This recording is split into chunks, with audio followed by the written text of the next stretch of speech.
السلام علیکم ورحمۃ اللہ وبرکاتہ۔ الحمد للہ رب العالمین والصلاة والسلام علی رسولہ الکریم وعلی آلہ وصحبہ ومن سار علی نہجہ الی یوم الدین وسلم تسلیما کثیرا، اما بعد۔ آج ہمارا درس جو ہے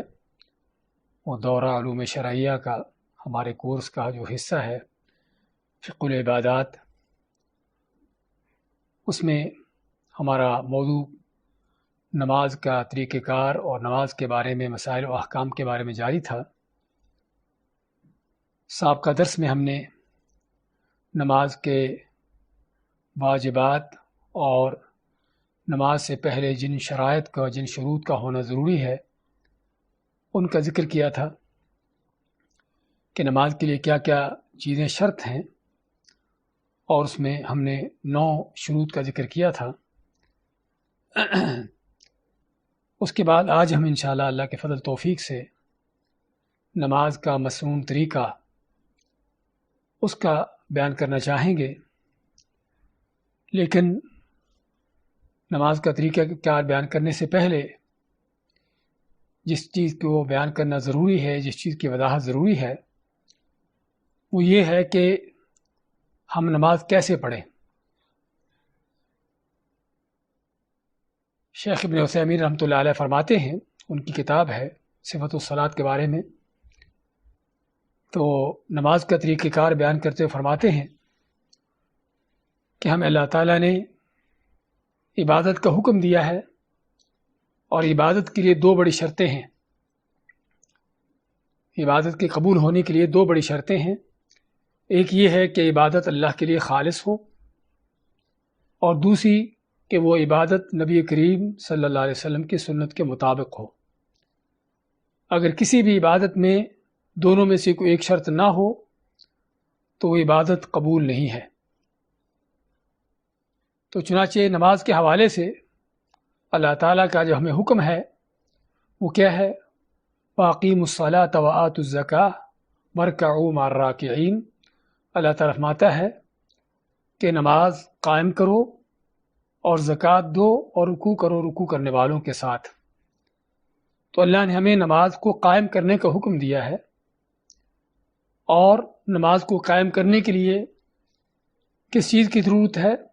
فرماتے ہیں شیخ صاحب کہ ضروری ہے کہ نماز اس طریقے پر ہو کہ جو نبی کریم صلی اللہ علیہ وسلم کا طریقہ ہے، کہ جس کے بارے میں خود بھی آپ نے فرمایا ہے صلوا کما رأیتمونی اصلی، کہ تم بھی اسی طرح سے نماز پڑھو جس طرح تم مجھے نماز پڑھتے دیکھتے ہو۔ اور نماز جو کہ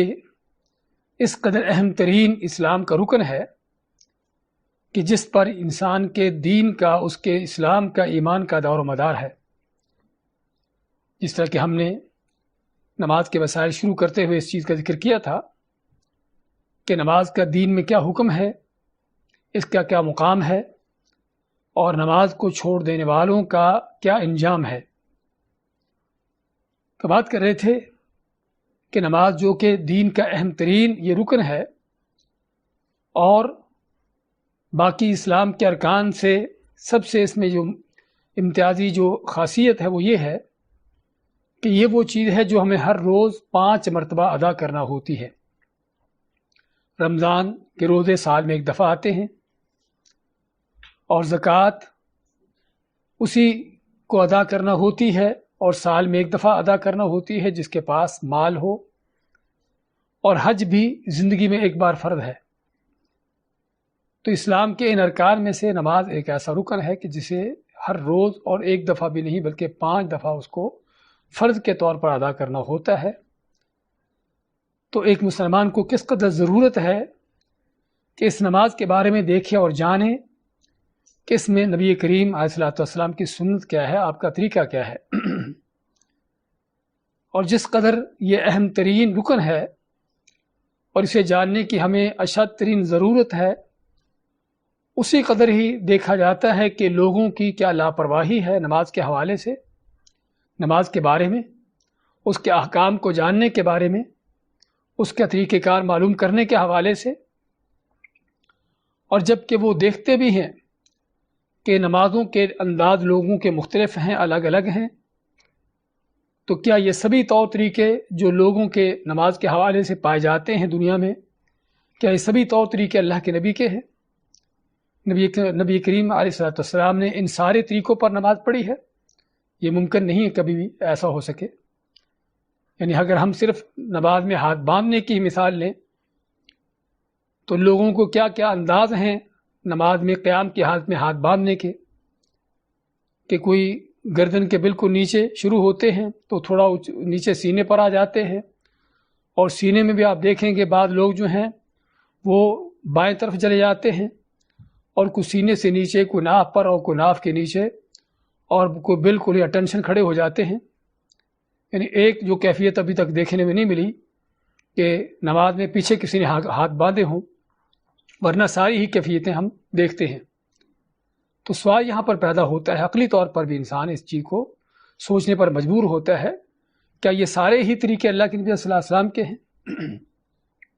اور یہ اگر سارے طریقے آپ کے نہیں ہیں تو اس کا معنی کہ ہمیں پھر جاننے کی ضرورت ہے کہ ان سارے طریقوں میں سے اللہ کے نبی صلی اللہ علیہ وسلم کی سنت کیا ہے، آپ کا طریقہ کیا ہے۔ تو میں صرف ایک مثال دے کر واضح کرنا چاہتا تھا کہ نماز کے حوالے سے ہمارے لوگوں کی کس قدر لاپرواہی ہے، کس قدر غفلت ہے، کہ نماز ادا کرنے کے بارے میں جو ہے معاملہ وہ تو ہے، حتیٰ کہ نماز کے احکام کو سیکھنے کے حوالے سے بھی، کہ وہ لوگ بھی جن کو نماز پڑھنے کی توفیق ہے، نمازوں کی پابندی کرتے ہیں، پڑھتے ہیں پابندی کے ساتھ، اگر کسی کو پوچھا جائے کہ آپ جو نماز پڑھ رہے ہیں آپ نے نماز کے طریقہ کہاں سے سیکھا، تو عموماً جواب کیا ہوگا کہ بڑوں کو دیکھا تھا، بستی محلے کے لوگوں کو دیکھا تھا، جس طرح وہ پڑھتے تھے ہم بھی اسی طرح پڑھتے چلے جا رہے ہیں۔ اور اللہ کے دین میں اس قدر لا علمی ہونا، جہالت ہونا، اندھی تقلید ہونا کہ آدمی کو پتہ ہی نہ ہو کہ میں جو کر رہا ہوں یہ اللہ کے نبی کی سنت بھی ہے یا نہیں ہے، حقیقت میں کوئی شک نہیں کہ بہت بڑی غفلت ہے، بہت بڑی لاپرواہی ہے۔ اسی کی اہمیت کو واضح کرتے ہوئے صحیح بخاری کی ایک حدیث آپ کو سناتے چلے کہ نبی کریم صلی اللہ علیہ وسلم مسجد نبوی میں تشریف فرما تھے، تو ایک آدمی آیا اور آ کے جس طرح اس کو نماز کی کوئی سمجھ بوجھ تھی، جس طرح نماز اس کے ذہن میں تھی، اس طرح سے وہ جلدی جلدی نماز پڑھ کے چلنے لگا۔ تو آپ نے اس کو بلایا اور فرمایا ارجع فصلی فإنک لم تصلی، کہ لوٹ کے نماز پڑھو، تو نے نماز نہیں پڑھی۔ ذرا میں چاہتا ہوں غور کیا جائے اس حدیث پر کہ نبی کریم صلی اللہ علیہ وسلم نے اس آدمی کے اس عمل کو نماز قرار نہیں دیا۔ آپ اس کو فرماتے ہیں کہ لوٹ کے نماز پڑھو، تو نے نماز نہیں پڑھی۔ وہ پھر لوٹتا ہے، اپنی جگہ پر جاتا ہے، اور جس طرح اس نے پہلے نماز پڑھی تھی اسی طرح پھر نماز پڑھ کے چلنے لگتا ہے۔ آپ اس کو دوبارہ فرماتے ہیں ارجع فصلی فإنک لم تصلی، کہ لوٹ کے نماز پڑھو، تو نے نماز نہیں پڑھی۔ وہ دوسری مرتبہ بھی اسی طرح پڑھنے کے بعد پھر تیسری مرتبہ بھی اس طرح پڑھتا ہے۔ اس کے بعد آپ سے فرماتا ہے، کہتا ہے وہ آدمی الذی بعثک بالحق والذی بعثک بالحق، اس ذات کی قسم کہ جس نے آپ کو سچا اور صحیح دین دے کر بھیجا ہے، لا احسن غیر ہذی، کہ مجھے اس نماز کے علاوہ دوسری کوئی نماز کا طریقہ معلوم نہیں ہے، فعلمنی، مجھے سکھائیے کہ میں نماز کیسے پڑھوں۔ ہاں یہ ہے جو حق کے متلاشی ہوتے ہیں، حق کی تلاش کرنے والے ہوتے ہیں، کہ جو ہٹ درمیوں کا تعصب کا شکار نہیں ہوتے کہ میں تو ایسے ہی نماز پڑھتا ہوں، ہمارے ہاں تو ایسے ہی پڑھی جاتی ہے، بلکہ اس نے آپ سے کیا کہا کہ مجھے تو نماز اس طرح پڑھنا آتی ہے، آپ مجھے سکھائیے کہ میں نماز کیسے پڑھوں۔ پھر آپ نے اس کو نماز کے شروع سے آخر تک نماز کا طریقہ کار بتایا کہ نماز تم نے کیسے ادا کرنی ہے۔ اس میں ہم جو جس چیز پر کو سمجھنا چاہتے تھے وہ کیا ہے کہ آپ صلی اللہ علیہ وسلم اس کی تینوں مرتبہ جو پڑھی ہوئی نماز تھی اس کو کیا فرماتے ہیں کہ یہ نماز نہیں ہے۔ آپ اس کو نماز قرار ہی نہیں دیتے، یہ نہیں آپ میں کہ تیری نماز صحیح نہیں ہے، تیری نماز پوری نہیں ہے،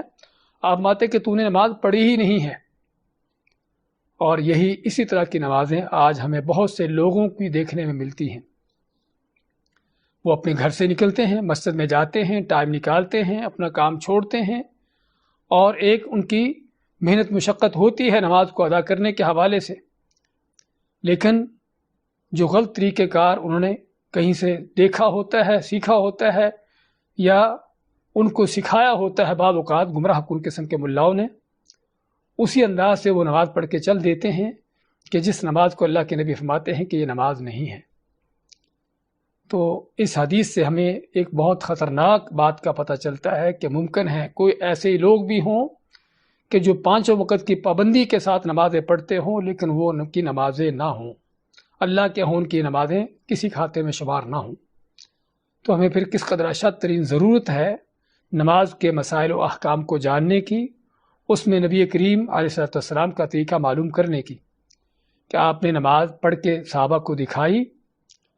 اور اس کے احکامات، اس کے مسائل سکھائے، اور دکھائی بھی صرف یہ نہیں کہ عام جگہ پر کھڑے ہو کر، بلکہ آپ نے ممبر پر چڑھ کے نماز پڑھی اور فرمایا کہ اس لیے کیا ہے تاکہ تم دیکھو کہ میں کیسے نماز پڑھتا ہوں، اور فرمایا کہ صلو کما رأیتمونی اصلی، کہ جس طرح تم مجھے نماز پڑھتے دیکھتے ہو ایسے ہی تم بھی نماز پڑھو۔ اور یہاں پر کوئی بھی عبادت ہو، چاہے نماز کی عبادت ہو یا روزی کی کوئی بھی عبادت ہو،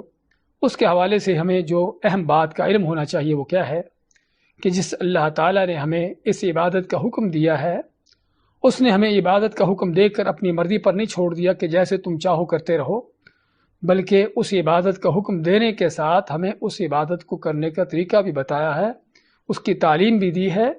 اور وہ طریقہ بتانے ہی کے لیے اللہ نے اپنے نبی اور رسولوں کو بھیجا تھا۔ اگر یہ چیز نہ ہوتی کہ جس طرح جس کے دل میں آئے کرتا چلا جائے، تو پھر تو اللہ تعالیٰ کو نبی رسول بھیجنے کی ضرورت ہی نہیں تھی۔ تو کہنے کا مقصد ہمیں ضرورت ہے نماز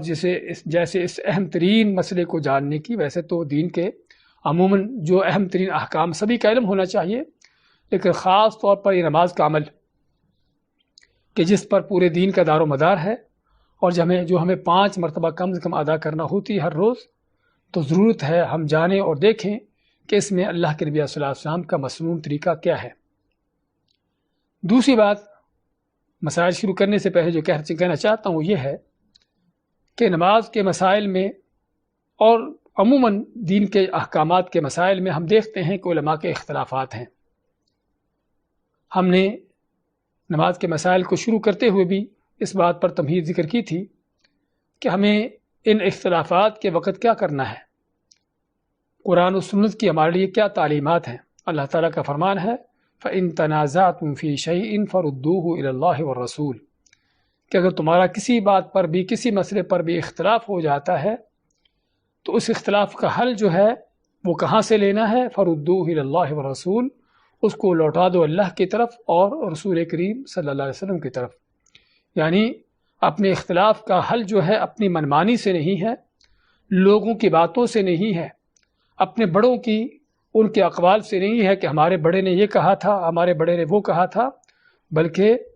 اختلاف کا حل کہاں سے ہے؟ وہ قرآن سے ہے، اللہ کے نبی صلی اللہ علیہ وسلم کے فرمان سے ہے۔ کہ ہم دیکھیں کہ اللہ تعالیٰ نے اس چیز کے بارے میں کیا بیان فرمایا ہے، اور نبی کریم علیہ السلام نے اس کے بارے میں کیا تعلیم دی ہے، آپ کا کیا طریقہ ہے۔ تو یہ ہے ان اختلافات کا حل۔ تو نماز کے حوالے سے بھی ہم جس طرح میں نے پہلے ذکر کیا ہے کہ ہم دیکھتے ہیں کہ لوگوں کے مختلف انداز ہیں، مختلف طریقے ہیں۔ ہاں، بعض تو وہ طریقے ہیں کہ جو صرف اور صرف جہالت کی بنیاد پر ہیں، جو کسی علم کی بنیاد پر نہیں ہیں، اور بعض وہ بھی ہیں کہ جو ہمارے بعض علماء کی طرف سے یا بعض فقہاء کی طرف سے کوئی ایسی چیزیں بیان کی گئی ہیں، اور ان کے اس بتائے ہوئے طریقوں کے مطابق لوگ پھر وہ عبادت کر رہے ہیں، نماز پڑھ رہے ہیں۔ تو ہمیں دیکھنا ہوگا کہ اس میں نبی کریم صلی اللہ علیہ وسلم کی سنت کیا ہے، نہ کہ ہم دیکھیں کہ میں چونکہ فلاں مسلک سے تعلق رکھتا ہوں، میرا فلاں امام ہے، میں فلاں اس کے پیروی کرتا ہوں، اس کی تقلید کرتا ہوں، تو میں تو نماز ایسے پڑھوں گا۔ بات بھائیو ایسی نہیں ہے۔ قیامت کے دن اللہ نے ہم سے یہ نہیں پوچھنا کہ تم کس امام کی تقلید کرتے تھے۔ قیامت کے دن یہ سوال نہیں ہوگا کہ تم کس جماعت میں سے تھے، کس مسلک کے ساتھ تعلق رکھتے تھے۔ قیامت کے دن جو سوال ہوگا ماذا اجبتم المرسلین، اللہ پوچھے گا کہ میرا نبی تمہارے پاس آیا تھا، اس نبی کی تعلیمات پر تم نے کیسے عمل کیا۔ اللہ تعالیٰ نے قرآن کریم میں جہاں بھی حکم دیا ہے، 2 ہی چیزوں کو حکم دیا ہے، اطیعوا اللہ و اطیعوا الرسول، کہ اطاعت کرو اللہ کی اور اطاعت کرو رسول کریم علیہ السلام کی۔ ہاں اگر ایک آیت میں کہیں پر تیسری کو حکم دیا ہے وَأُولِي الْأَمْرِ مِنْكُمْ کہ ان کی بھی اطاعت کرو جو تمہارے اولی الامر ہے، اور الامر میں علماء بھی ہیں اور حکمران بھی ہیں، لیکن وہاں اطیعوا نہیں کہا۔ اطیعوا کیوں نہیں کہا؟ کیونکہ ان کی اطاعت، علماء کی، حکمرانوں کی اطاعت اللہ اس کے رسول کی اطاعت کے تحت ہے، ان کے تابع ہو کر ہے۔ ایسی بات کے حکم دیں گے کہ جو اللہ اس کے رسول صلی اللہ علیہ وسلم کا فرمان ہے، ان کی بات ہے، ان کا حکم ہے، ان کی اطاعت کی جائے گی۔ اگر علماء، حکمران، مفتیان کوئی ایسی بات کا حکم دے کہ جو اللہ اس کے رسول کے حکم کے خلاف ہے تو وہاں ان کی اطاعت نہیں ہوگی۔ تو بات کیا پتہ چلا کہ ہم جس چیز کے مکلف ہیں، قیامت کے دن ہمیں جس چیز کا جواب دہ ہونا ہے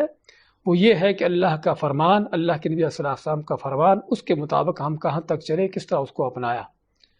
ہمیں اور کسی بڑے چھوٹے کی، کسی مفتی ملا کی، کسی اس طرح کے لوگوں کی باتوں کے ہم ذمہ دار نہیں ہیں، نہ مکلف ہیں کہ انہوں نے کیا کہا تھا، ان کی کیا تعلیمات تھیں۔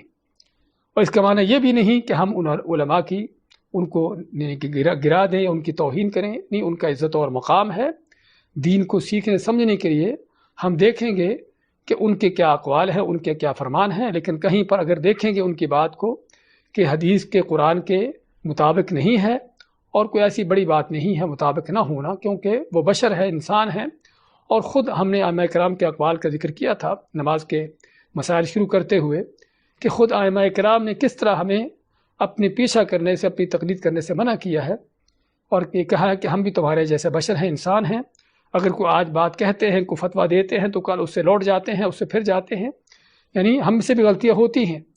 تو اس لیے ان ائمہ کرام کی ہمیں جو تعلیم ہے وہ یہی ہے کہ جہاں سے ہم نے قرآن و حدیث سے دین کو سیکھا لیا ہے تم بھی وہیں سے لو۔ تو بات کر رہے تھے کہ ان مسائل، نماز کے ان مسائل میں ہم دیکھیں کہ اختلافات ہیں، اور تقریباً کوئی شاید جگہ ایسی نہ ہو کہ جہاں پر علماء کے مختلف اقوال نہ ہوں۔ تو ہماری کوشش یہ ہوگی اللہ کے توفیق اور فضل سے، اور اللہ سے دعا بھی کرتے ہیں کہ جس طرح کہ نبی اکرم صلی اللہ علیہ وسلم کی دعا ہوتی تھی، آپ کے تہجد کی نماز کے لیے کھڑے ہوتے اور تو تہجد کی نماز شروع کرتے ہوئے دعا کیا پڑھتے؟ اللہم رب جبرائیل و میکائیل و اسرافیل فاطر السماوات والارض عالم الغیب والشہادہ انت تحکم بین عبادک فیما کانوا فیہ یختلفون فاہدنی لما اختلف فیہ من الحق باذنک۔ اس دعا میں جو ہم بیان کرنا چاہیں گے اس جملے کو کہ آپ اللہ تعالیٰ کے ناموں کا، جبرائیل اور میکائیل، ان سبھی کا ذکر، ان کے اللہ تعالیٰ جو رب ہے، ان سبھی مخلوقات کا، ان فرشتوں کا رب ہے، اللہ تعالیٰ کو ان چیزوں کا وسیلہ واسطہ دیتے ہوئے اللہ سے کیا دعا کرتے ہیں کہ اللہ بندوں کے درمیان جو اختلافات ہیں، ان اختلافات میں جو حق ہے، جو صحیح چیز ہے،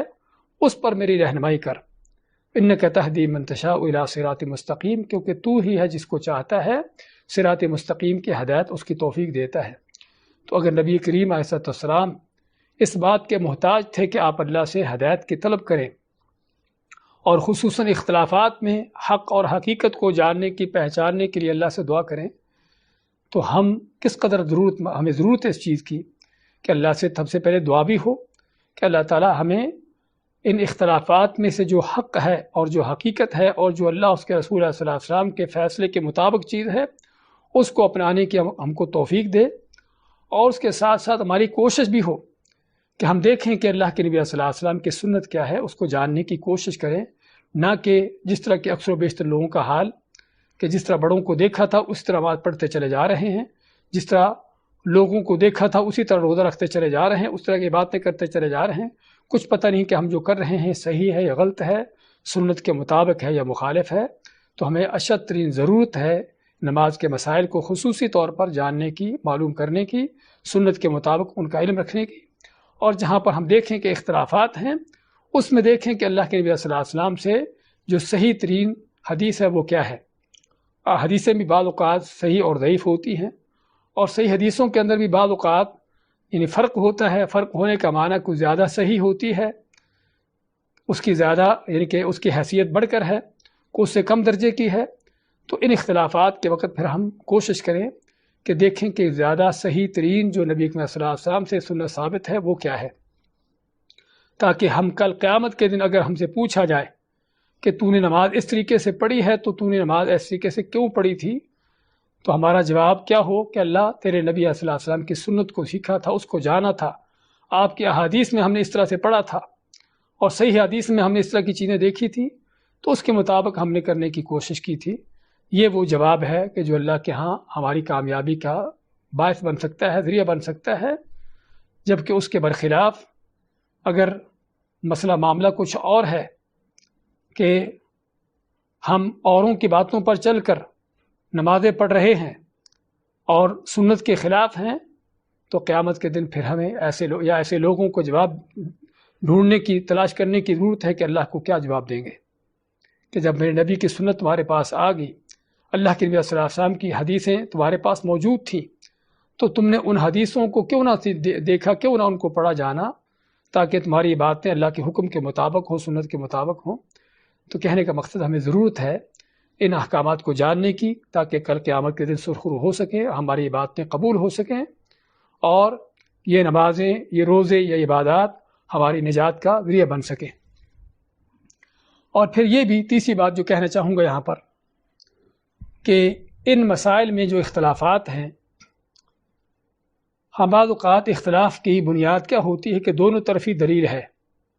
ایک طرف صحیح ہے، دوسری طرف زیادہ صحیح ہے،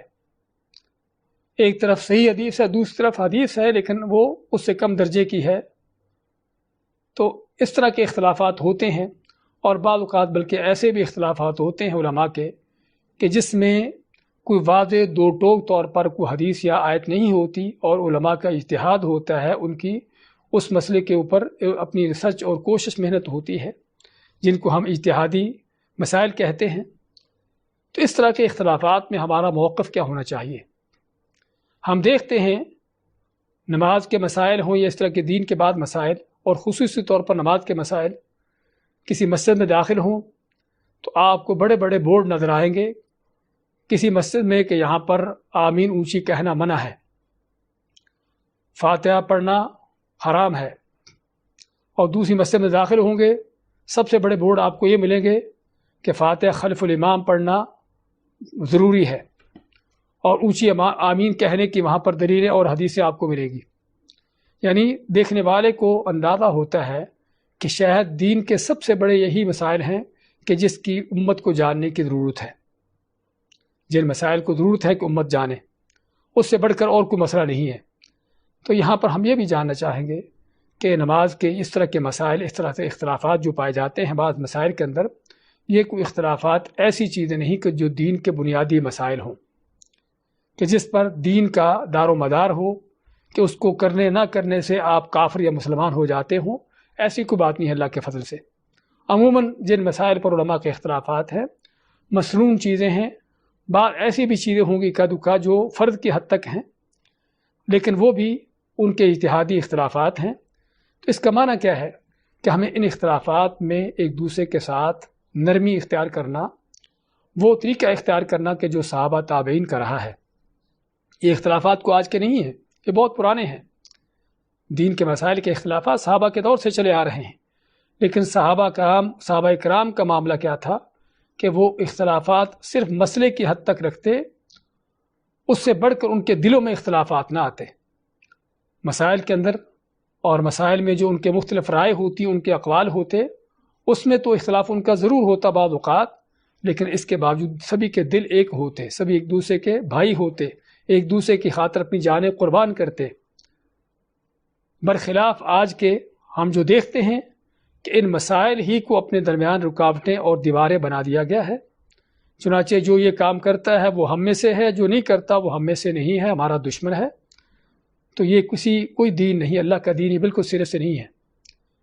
اور نہ ہی اللہ کے دین میں ان چیزوں کی گنجائش ہے کہ ہم اس طرح کے دین کے مسائل کو بنیاد بنا کر ایک دوسرے کے ساتھ دشمنی کریں اور ایک دوسرے کو کافر اور ان کو مرتد قرار دیں، ان کو دین سے خارج کر دیں۔ ایسی چیزیں ہم کو کرنے کی اجازت نہیں ہے۔ تو کہنے کا میرا مقصد جو تیسری بات میں کہنا چاہتا تھا ان مسائل کو شروع کرنے سے پہلے، کہ ان مسائل میں ہم وہی طریقہ اختیار کریں جو صحابہ تابعین بلکہ ائمہ کرام کا رہا ہے۔ ائمہ کرام چاروں ائمہ بذات خود بھی ان کے ایک دوسرے کے ساتھ اختلافات تھے، ان مسائل پر اقوال تھے ان کے مختلف، لیکن اس کے باوجود ہر ایک کا دوسرے کا احترام کرنا، دوسرے کی رائے کا احترام کرنا، اور بلکہ بعض اوقات اس قدر احترام کہ اپنی بات اس کی خاطر چھوڑ دینا۔ تو ہمیں بھی وہی منہج اختیار کرنا چاہیے اپنے درمیان کہ ان مسائل کو ہم کہیں اپنے درمیان اختلافات کی، اپنے درمیان تفرقہ بازی کا جو ہے ان کو ذریعہ نہ بنا دیں اور امت کے اندر انتشار کا ذریعہ نہ بن جائے، بلکہ ان مسائل کا حل دیکھیں قرآن و سنت سے کیا ہے، اور پھر بھی اگر کوئی ہمارے اس میں موافقت نہیں کرتا تو نہ سمجھے کہ وہ ہم سے دور ہو گیا ہے، وہ کسی اور قوم کے ساتھ جا ملا ہے، وہ کسی اور دین سے تعلق رکھتا ہے، پھر بھی بلکہ اس کو سمجھے کہ ہمارا مسلمان بھائی ہے۔ اگر واقعی ہی وہ کسی غلطی پر ہے تو اس کی اصلاح کی کوشش کی جائے، اس کو اپنے سے دور نہ کیا جائے۔ یعنی کہنے کا مقصد کہ ان مسائل کے اندر تشدد کرنے کی اور سختی کرنے کی گنجائش نہیں ہے۔ تو اللہ کے فضل توفیق سے اس کا نام لے کر ہم شروع کرتے ہیں نماز کا طریقہ کار، اور اس میں یقینی طور پر ہمیں ایک درس نہیں بلکہ کئی درس درکار ہوں گے، جس میں ہم نبی کریم صلی اللہ علیہ وسلم کی نماز کو مکمل طور پر تفصیلی طور پر انشاءاللہ ہم لینا چاہیں گے۔ تو آپ کے سامنے کتاب میں جو لکھا گیا ہے مسئلہ نمبر 112، نماز تکبیر تحریمہ، نماز جو ہے تکبیر تحریمہ یعنی اللہ اکبر سے شروع ہوتی ہے۔ نماز شروع کرتے ہوئے نماز کے لیے کھڑے ہوں گے قبلہ کی طرف رخ کر کے، جس کا ہم نے صاحب کا درس میں ذکر کیا تھا نماز کی شرائط میں سے، کہ باوضو ہو کر قبلہ کی طرف رخ کر کے، اور جو سطر ڈھانپنے کے جو ان کے لوازمات ہیں ان کو سبھی کو لے کر، اور جگہ بھی پاک ہو، جسم بھی، کپڑے بھی پاک ہوں، اور نیت کرتے ہوئے نماز کی اس طرح سے تو کھڑے ہوں گے قبلہ کی طرف رخ کر کے، اور سب سے پہلے نماز شروع کرتے کیا کہیں گے؟ اللہ اکبر، تکبیر تحریمہ جس کو کہتے ہیں۔ اور یہ تکبیر تحریمہ ہم نے ذکر کیا تھا سابقہ مسائل میں کہ نماز کے فرائض میں سے ہے، جس کو بعض علماء نے رکن بھی کہا ہے، رکن یا فرض ہے، کہ اگر یہ تکبیر تحریمہ نہیں کہیں گے تو آپ کی نماز شروع ہی نہیں ہوگی اور نماز ہوگی نہیں سرے سے۔ تو اس لیے یہ تکبیر تحریمہ ہے، اللہ اکبر کہتے ہوئے تکبیر تحریمہ سے جو ہے نماز شروع ہوگی۔ اس کی دلیل کیا ہے؟ اور میری کوشش یہ انشاءاللہ رہتی ہے اور پہلے بھی رہی ہے کہ ہر مسئلے کو دلیل کے ساتھ بیان کیا جائے، اور بلکہ کوشش یہ ہوتی ہے کہ دلیل بھی صحیح ہو، صحیح حدیث سے ہو، کوئی ضعیف حدیث نہ ہو۔ اس کی دلیل نعمان بن بشیر رضی اللہ تعالیٰ عنہ کی حدیث ہے کہ جس میں آتے ہیں کہ کان رسول اللہ صلی اللہ علیہ وسلم یصوی صفوفنا اذا قمنا الی الصلاۃ، کہ جب ہم نماز کے لیے کھڑے ہوتے تو سب سے پہلا کام آپ صلی اللہ علیہ وسلم ہماری صفیں سیدھی کرتے، ہماری صفیں صحیح کرتے۔ فَإِذَا اسْتَوَيْنَا كَبَّرْ، تو جب ہم اپنی صفیں صحیح کر لیتے، برابر کر لیتے، ہم برابر ہو جاتے، تو اس وقت رسول کریم صلی اللہ علیہ وسلم تکبیر کہتے، اللہ اکبر کہتے۔ اسی طرح ام المؤمنین عائشہ رضی اللہ تعالیٰ عنہ کی حدیث ہے جو صحیح مسلم میں ہے، فرماتی ہیں کان رسول اللہ صلی اللہ علیہ وسلم یستفتح الصلاۃ بالتکبیر، کہ نبی کریم صلی اللہ علیہ وسلم نماز کا افتتاح، نماز شروع کس سے کرتے؟ تکبیر سے، یعنی اللہ اکبر کہہ کر نماز شروع کرتے۔ تو یہ دونوں حدیثیں اور اس طرح کی اور بھی حدیثیں ہیں کہ جو کس بات کی دلیل ہیں کہ نماز شروع کرتے ہوئے رسول کریم صلی اللہ علیہ وسلم صرف اللہ اکبر کہتے تھے۔ اس اللہ اکبر کہنے کے ساتھ کو اور الفاظ آپ کے نہیں ہوتے تھے، اور الفاظ کیا ہیں کہ آج ہمیں جو دیکھنے سننے میں ملتے ہیں کہ 4 رکعات نماز عشاء کی پیچھے اس امام کے منہ قبلہ کی طرف اللہ اکبر۔ اب یہ سارا جو صیغہ ہے، یہ سارا جو یعنی کہ یہ کلمات ہیں کہاں سے آئے ہیں، کس نے سکھائے ہیں؟ ہم نے صاحب کا درس میں ذکر کیا تھا نیت کے حوالے سے کہ نیت جو ہے دل کے ارادے کا نام ہے، اور نیت کا ہونا ضروری ہے۔ کوئی بھی عبادت بغیر نیت کے قابل قبول نہیں ہے، لیکن ہمیں نیت اسی طرح سے کرنا ہے جس طرح کہ نبی کریم علیہ السلام نے کی ہے۔ آپ نے کبھی بھی زبان سے الفاظ بول کر نیت نہیں کی، اور اسی لیے ہم دیکھتے ہیں کہ ہر آدمی کی نیت اسی کی زبان میں ہے۔ اردو والا اردو زبان میں پڑھ رہا ہے، اور اگر کوئی پشتو والا ہے، پٹھان ہے، تو اپنی زبان میں پشتو میں اس کے نیت کے الفاظ کہہ رہا ہے، کوئی اور کسی زبان والا ہے تو اپنی زبان میں کہہ رہا ہے۔ یہی سب سے بڑی اس بات کی دلیل ہے کہ یہ الفاظ نبی کریم علیہ السلام کی طرف سے نہیں آئے۔ اگر آپ کی طرف سے ہوتے تو جس طرح آپ نے پوری نماز شروع سے آخر تک عربی زبان میں پڑھی ہے، سکھائی ہے ہم کو، تو ہم بھی یہ نماز اسی طریقے سے، یہ نیت اسی طریقے سے کرتے۔ لیکن آپ صلی اللہ علیہ وسلم نے کبھی بھی نماز پڑھتے ہوئے نیت کے طور پر کوئی الفاظ نہیں بولے۔ نیت دل سے کرنا ضروری ہے، آپ کون سی نماز کے لیے کھڑے ہو، اور خصوصاً اگر ایک سے زیادہ نماز ہو، یعنی فرض کرو کسی آدمی کی ظہر کی نماز چھوٹ گئی، حتیٰ کہ عصر کی نماز کے لیے جب آیا تو اب عصر کی اس نے ظہر بھی کی پڑھنی ہے، عصر کی بھی پڑھنی ہے، تو لازماً اس کے دل میں اس بات کا ارادہ ہو کہ میں یا ظہر کی پڑھ رہا ہوں یا عصر کی پڑھ رہا ہوں، فرض پڑھ رہا ہوں یا سنتیں پڑھ رہا ہوں، دل میں اس ارادے کا ہونا ضروری ہے۔ آدمی بے توجہی کے ساتھ، بے دھیانی، بے خیالی کے ساتھ ایسے آ کے کھڑا ہو جائے، پتہ نہیں میں کیا کرنے لگا ہوں، ایسی چیز کی اجازت نہیں ہے۔ تو نماز میں توجہ ہونا ضروری ہے، دل میں خیال ہونا ضروری ہے، لیکن زبان سے ان الفاظ کو کہنا، اس خیال کو زبان پر لانا، اس ارادے کو زبان سے بیان کرنا، یہ اللہ کے نبی صلی اللہ علیہ وسلم کی سنت نہیں ہے۔ اس لیے یہ دونوں حدیثیں ہم نے ذکر کی ہیں کہ آپ صلی اللہ علیہ وسلم کی نماز اللہ اکبر سے شروع ہوتی تھی، اور اللہ اکبر کہنے سے پہلے آپ کوئی زبان سے الفاظ نہیں بولتے کہتے تھے۔ اور اس کو تکبیر تحریمہ کہتے ہیں، جس کا ہم نے ذکر کیا کہ نماز کے فرائض میں سے، ارکان میں سے ہے، جو بہت ضروری ہے۔ اور یہ تکبیر تحریمہ کہتے ہوئے ساتھ ہی ہمیں ایک اور بھی کام کرنا ہوتا ہے، وہ کیا ہے کہ دونوں ہاتھوں کو اٹھانا ہے، جس کو رفع الیدین کہتے ہیں۔ رفع کے معنی اٹھانا، یدین دونوں ہاتھ، دونوں ہاتھوں کو اٹھانا۔ دونوں ہاتھوں کو کہاں تک اٹھانا ہے؟ اس میں نبی کریم صلی اللہ علیہ وسلم سے دو طرح کی کیفیتیں ثابت ہیں کہ آپ ان کو کندھوں کے برابر تک بھی اٹھا سکتے ہیں اور ان کو کانوں کے برابر تک بھی اٹھا سکتے ہیں۔ عبداللہ بن عمر رضی اللہ تعالیٰ عنہ کی حدیث ہے، فرماتے ہیں کہ میں نے رسول اللہ صلی اللہ علیہ وسلم کو دیکھا کہ جب آپ نماز کے لیے کھڑے ہوتے، اپنے دونوں ہاتھوں کو اوپر اٹھاتے حتیٰ کہ کندھوں تک پہنچ جاتے۔ فرماتے ہیں آپ اپنے دونوں ہاتھوں کو اٹھاتے حتیٰ کہ کندھوں تک پہنچ جاتے۔ یہ صحیح بخاری مسلم کی حدیث ہے۔ اسی طرح ایک دوسری حدیث ہے جسے مالک بن الحویرث رضی اللہ تعالیٰ عنہ روایت فرماتے ہیں کہ ان رسول اللہ صلی اللہ علیہ وسلم کان اذا کبر رفع یدیہ حتی یحاذی بہما اذنیہ، کہ رسول کریم صلی اللہ علیہ وسلم جب تکبیر تحریمہ کہتے یا تکبیر کہتے تو اپنے دونوں ہاتھوں کو اٹھاتے حتیٰ کہ دونوں ہاتھ آپ کے کانوں کے برابر ہو جاتے، اور ایک روایت میں یہ بھی ہے حتیٰ یحاذی فروع اذنیہ، حتیٰ کہ کانوں کا جو اوپر کا حصہ ہے اس کے برابر ہو جاتے۔ تو یہ دونوں طرح ہی ہاتھوں کو اٹھانا سنت ہے، چاہے تو ان کو کانوں کے برابر اٹھا لیں اور چاہے تو ان کو کندھوں کے برابر اٹھا لیں، جس کا بھی ہم آپ کو اس کا کیفیت اس کی دکھائیں گے۔ ہاتھوں کو اٹھاتے ہوئے ساتھ ہی کیا ہے کہ ہاتھوں کا رخ کس طرف ہو، ہتھیلیوں کا رخ کس طرف ہو۔ ہم دیکھتے ہیں بعض لوگ ہاتھ اٹھاتے ہیں اور ہتھیلیوں کا رخ کانوں کی طرف ہوتا ہے، بلکہ بعض لوگ کان پکڑتے ہیں، کانوں کو ہاتھ لگاتے ہیں، اور بلکہ یہ بھی سننے میں آیا کہ بعض لوگ کانوں میں انگلیاں بھی ڈال دیتے ہیں۔ خیر، یہ مختلف انداز لوگوں کے، ہم اس میں دیکھیں گے کہ اللہ کے نبی صلی اللہ علیہ وسلم کا طریقہ کیا ہے۔ ابن عمر رضی اللہ تعالیٰ عنہ جنہوں نے اس حدیث کو روایت کیا، جو یہاں میں ذکر کی ہے، صحیح بخاری مسلم کی حدیث، انہی کے بارے میں آتا ہے کہ جب وہ دونوں ہاتھ اٹھاتے تکبیر کہتے ہوئے تو ہاتھ کندھوں کے یا کانوں کے برابر اٹھاتے، اور ہتھیلیوں کا رخ جو ہے قبلہ کی طرف ہوتا، ہتھیلیوں کا رخ جو ہے قبلہ کی طرف ہوتا۔ یہ بھی آتا ہے کہ انگلیاں ان کی ملی ہوتی، سیدھی انگلیاں ہوتی، اور ہتھیلیوں کا رخ جو ہے قبلہ کی طرف ہوتا۔ تو اس طرح سے وہ ہاتھ اٹھاتے، اور اس طرح سے یہ حدیث صرف انہی صحابہ کی نہیں بلکہ اور بھی کئی صحابہ سے اس طرح کی احادیث، وائل بن حجر کی اور دوسرے صحابہ سے یہ ثابت ہے کہ رسول کریم صلی اللہ علیہ وسلم کی نماز کی کیفیت جب انہوں نے بیان کی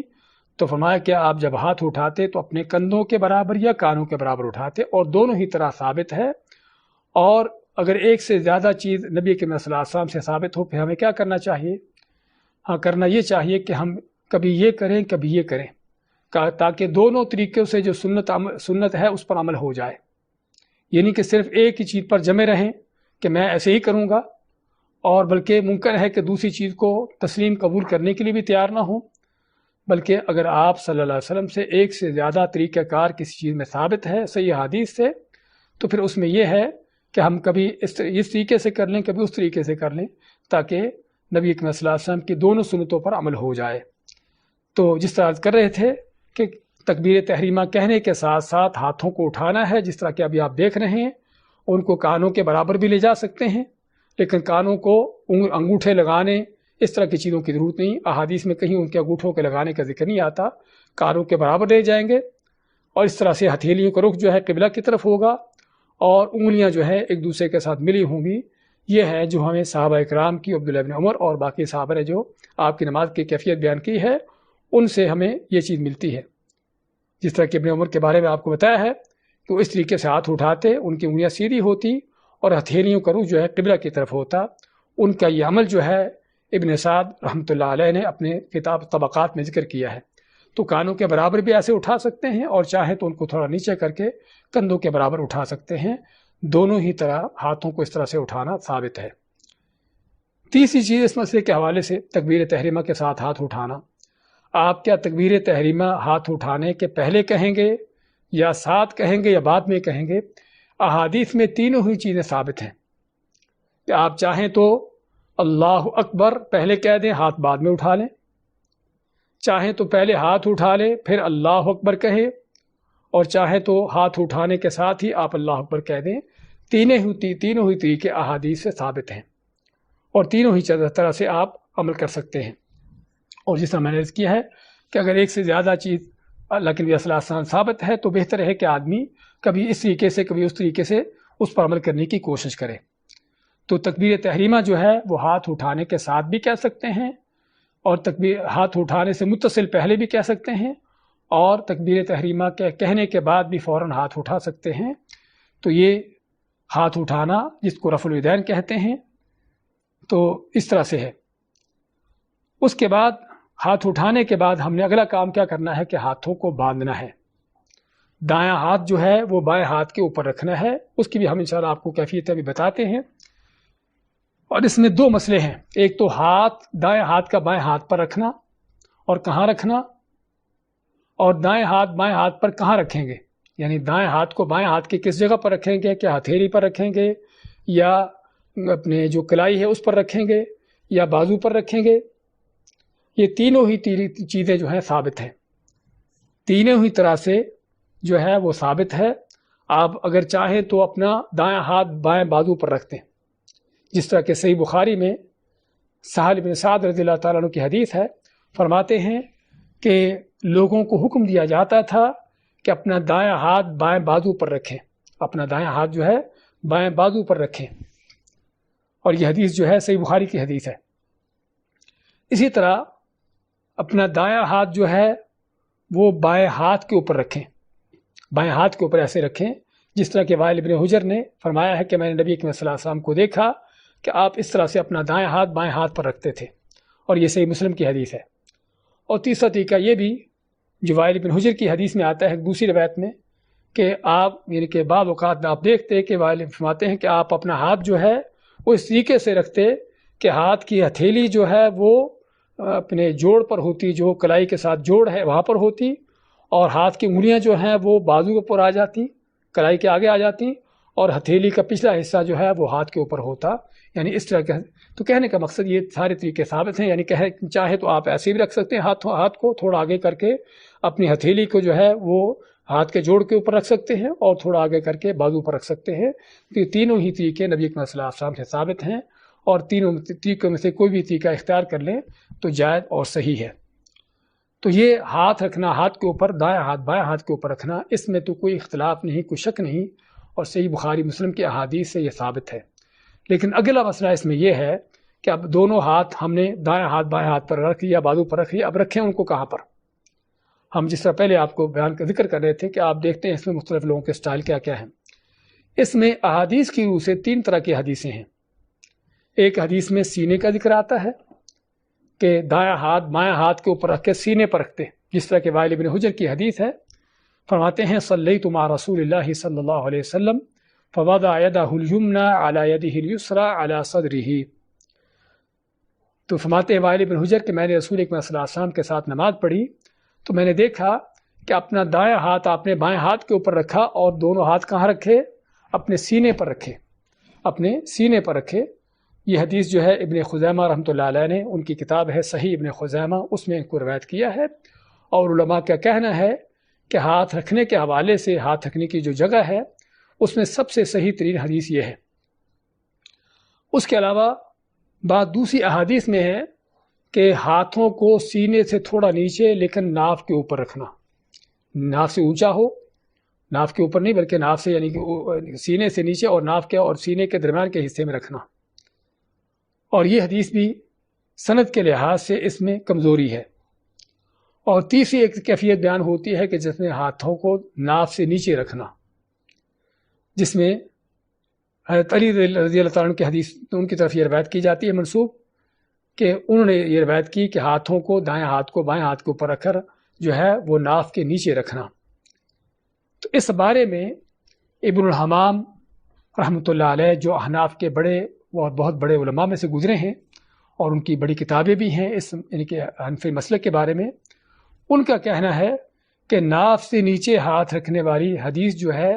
یہ ضعیف ترین حدیث ہے، جس پر علماء کا اتفاق ہے کہ حدیث بالکل ضعیف ہے. بالکل ضعیف کیوں ہے؟ کیونکہ اس میں ایک راوی ہے جس کا نام عبد الرحمن بن اسحاق الواسطی ہے، جو سخت ضعیف آدمی ہے اور سبھی علماء نے اس کو ضعیف قرار دیا ہے. تو اس مسئلے پر پھر سے ہم دہراتے ہیں کہ پہلی بات تو دائیں ہاتھ کو بائیں ہاتھ پر رکھنا یہ تو ثابت ہے صحیح بخاری مسلم کی احادیث میں، اور رکھنا چاہیے. اس کو ہاتھ کے اوپر ہاتھ پہ رکھ سکتے ہیں، کلائی کے اوپر بھی رکھ سکتے ہیں، بازو پر بھی رکھ سکتے ہیں، تینوں طریقے سے ثابت ہے. اور لیکن رکھنا کہاں پر ہے ہاتھوں کو، اس میں بھی تین کیفیتیں ہیں، اور ہاتھ جہاں پر رکھنے اس میں سب سے جو صحیح ترین حدیث کی سند کے اعتبار سے جو صحیح ترین حدیث ہے وہ یہ ہے کہ وائل بن حجر فرماتے ہیں کہ آپ اپنا دائیں ہاتھ بائیں ہاتھ رکھ کر سینے پر رکھتے ہیں. اور دوسری حدیث ہے کہ جو اس سے کم درجے کی ہے کہ جس میں کیا ہے کہ ہاتھ جو ہے وہ سینے سے نیچے اور ناف کے اوپر یعنی سینے اور ناف کے درمیان رکھتے ہیں. اور تیسرا طریقہ جو ناف سے نیچے رکھنے کا ہے کہ جس کے بارے میں آپ نے سنا ابھی کہ حنفی عالم بہت بڑے جو گزر چکے ہیں ابن الحمام رحمۃ اللہ علیہ، ان کا کہنا ہے کہ ناف سے نیچے رکھنے والی حدیث سخت ترین ضعیف حدیث ہے، اور اس کے ضعیف ہونے پر سبھی علماء کا اتفاق ہے. ہم چاہیں گے کہ نماز کے طریقہ کار بیان کرتے ساتھ ساتھ اس میں اللہ تعالیٰ کی حکمتوں کو بھی جانتے چلے جائیں. ہم نے اس سے پہلے ہاتھوں کو اٹھانے کا ذکر کیا تھا تکبیر تحریمہ کہتے ہوئے. تو ہاتھ اٹھانے میں کس چیز کا اشارہ ہے؟ اس میں کیا اللہ کی حکمتیں ہیں؟ علماء نے اس میں تین حکمتیں بیان کی ہیں کہ ایک تو ہاتھ اٹھانے میں نبی کریم علیہ السلام کی سنت پر عمل ہے، اور سب سے بڑی حکمت یہ ہے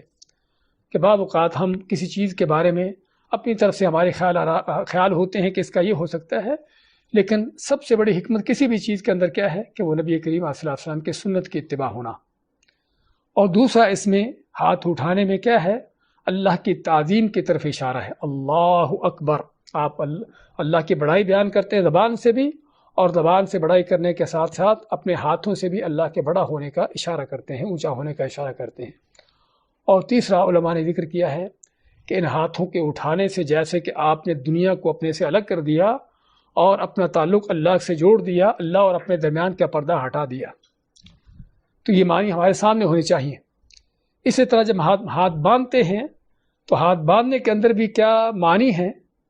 اس کے اندر بھی علماء ہوتے ہیں کہ اس میں حکمت سب سے پہلے تو اللہ کے نبی صلی اللہ علیہ وسلم کی سنت کی اتباع ہے، کیونکہ آپ کی سنت ہے، آپ کا طریقہ ہے. اور دوسرا اللہ کے سامنے عاجزی انکساری سے کھڑے ہونے کا انداز ہے. اور یہ ہم دیکھتے ہیں دنیا کے حوالے سے بھی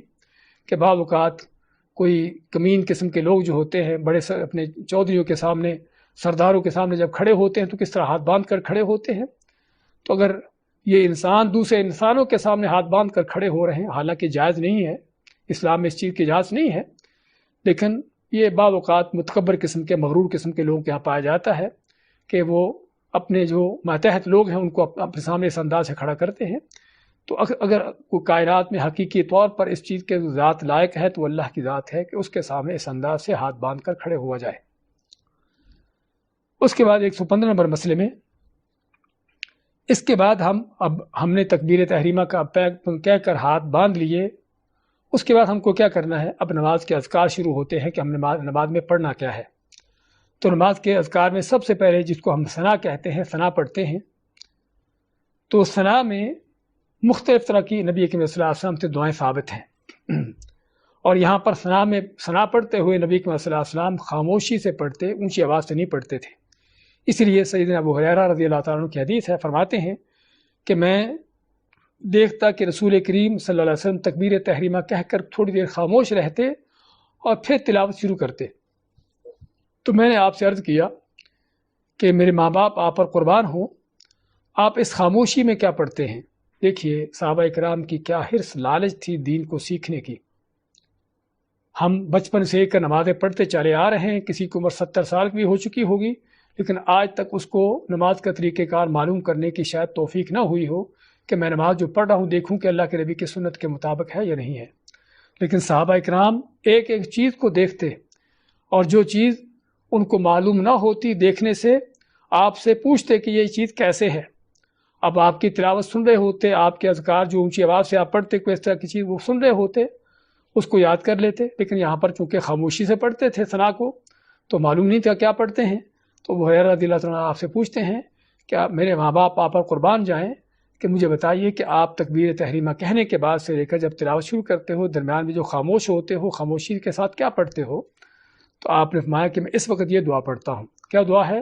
اللہم باعد بینی و بین خطایای کما باعدت بین المشرق والمغرب اللہم نقنی من الخطایا کما ینقی الثوب الابیض من الدنس اللہم اغسل خطایای بالماء والثلج والبرد۔ بہت عظیم ترین یہ ثنا کے کلمات ہیں، دعا ہے جس کو ہمیں یاد ہونا چاہیے، اور بلکہ علماء کا کہنا ہے کہ نبی کریم صلی اللہ علیہ وسلم کی سنت سے سب سے زیادہ آپ سے یہی دعا ثابت ہے۔ اگرچہ اور بھی دعائیں ہیں جس کا ہم ذکر کریں گے ابھی، لیکن سب سے زیادہ آپ سے یہی دعا ثابت ہے کہ آپ ثنا کے طور پر آپ یہ دعا پڑھتے تھے۔ اور اس دعا کے اندر حقیقت میں بہت عظیم دعائیں ہیں۔ کیا دعائیں ہیں؟ اللہم باعد بینی و بین خطایای کما باعدت بین المشرق والمغرب، اے اللہ جس طرح تو نے مشرق مغرب کو دور کر دیا ہے، ان کو دور دور رکھا ہے، ایسے ہی مجھے بھی اور میری گناہوں غلطیوں کو بھی مجھ سے دور کر دے۔ اللہم نقینی من الخطایا کما ینقی الثوب الابیض من الدنس، اللہ مجھے اسی طرح گناہوں سے پاک کر دے کہ جس طرح سفید کپڑا جو ہے وہ یعنی کہ گندگی سے ان چیزوں سے پاک ہوتا ہے۔ اللہم اغسل خطایای بالماء والثلج والبرد، اللہ میری غلطیوں کو، میرے گناہوں کو جو ہے پانی، برف اور اولوں کے ساتھ ان کو دھو دے، ان کو پاک کر دے۔ تو کوئی شک نہیں کہ بہت عظیم کلمات ہیں، تو ہمیں یہ ثنا یاد ہونا چاہیے۔ اسی طرح اس موقع پر ایک دوسرے ثنا کے الفاظ ہیں جو پڑھے جاتے ہیں، جو ام المؤمنین عائشہ رضی اللہ عنہ روایت کرتی ہیں کہ نبی کریم صلی اللہ علیہ وسلم جب نماز شروع کرتے تو ثنا کے طور پر یہ الفاظ پڑھتے، یہ دعا پڑھتے، سبحانک اللہم وبحمدک وتبارک اسمک وتعالی جدک ولا الہ غیرک۔ اور یہ تقریباً ہمارے اکثر و بیشتر لوگ ان کو یہی ثنا آتی ہے اور یہی پڑھتے ہیں، اور پڑھنا جائز ہے، کوئی مشکل نہیں۔ اگرچہ یہ ثنا جو ہے رسول کریم صلی اللہ علیہ وسلم کے حوالے سے اس سند میں کوئی اتنی یعنی مضبوطی نہیں ہے، لیکن صحابہ اکرام کا عمل ہے۔ عمر فاروق کے بارے میں آتا ہے کہ وہ یعنی کہ اسی ثنا کو پڑھا کرتے تھے اکثر و بیشتر، اور لوگوں کو بلکہ یہ ثنا سکھایا کرتے تھے۔ کیا ہے؟ سبحانک اللہم وبحمدک وتبارک اسمک وتعالی جدک ولا الہ غیرک۔ کیا معنی اس کے؟ کہ تو اپنی حمد کے ساتھ پاک ہے، تیرا نام بابرکت ہے، تیری شان بلند ہے، اور تیرے سوا کوئی معبود برحق نہیں ہے۔ تو یہ اس دعا کے کلمات جو ہم ثنا کے طور پر پڑھتے ہیں، اور اس کے علاوہ تقریباً 8 اور یعنی کہ اس کے علاوہ 6 اور دعائیں ہیں جو تقریباً ثنا کے طور پر پڑھنا نبی کریم صلی اللہ علیہ وسلم سے ثابت ہے۔ اس میں ایک یہ بھی ہے جو ہمیں اب تھوڑی دیر پہلے آپ کو بتائی تھی کہ آپ تہجد کی نماز شروع کرتے ہوئے وہ دعا پڑھتے، اللہم ربی جبریل و میکائیل و اسرافیل، اس دعا کے آخر تک۔ اور بھی بعض دعائیں ہیں، اور یہ سبھی دعائیں تقریباً صحیح بخاری مسلم کی احادیث میں ہیں سوائے کدکا کے، اور سبھی دعائیں صحیح ہیں۔ تو یہاں پر بھی ہم وہی بات کہیں گے جو پہلے ہم نے کہی تھی کہ یہ